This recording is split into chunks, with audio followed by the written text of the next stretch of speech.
নারায়ণগঞ্জের আলোচিত মেধাবী ছাত্র তানভীর মোহাম্মদ তকি হত্যাকাণ্ডে জড়িত আরও ৩ জনকে গ্রেফতার করেছে র্যাব ১১-র একটি দল। গ্রেফতারকৃতদের নাম মামুন, শিপন ও কাজল। তাদেরকে শহরের চাষাড়া ও ঢাকা থেকে গ্রেফতার করা হয়।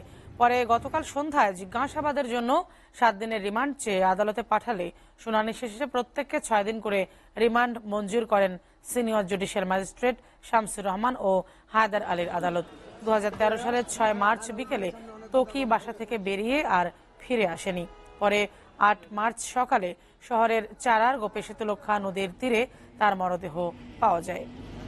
এদিকে নারায়ণগঞ্জের ফতুল্লায় শামীম নামে এক গার্মেন্টস শ্রমিককে ছুরিকাঘাতে হত্যা করেছে সন্ত্রাসীরা। এ সময় আহত হন আরও একজন। রাতে সদর উপজেলার বিলাসনগর এলাকায় এ ঘটনা ঘটে। নিহতের বন্ধু বিজয় ও সৈকত জানান, শামীম সহ তারা ৩ বন্ধু কাজ শেষে বাসায় ফেরার পথে শুক্কুর ও তার গ্রুপের ১২ থেকে ১৫ জন শামীমের মোবাইল ফোন ছিনিয়ে নেওয়ার চেষ্টা করে। এক পর্যায়ে তারা বিজয় ও শামীমকে ছুরিকাঘাত করে পালিয়ে যায়।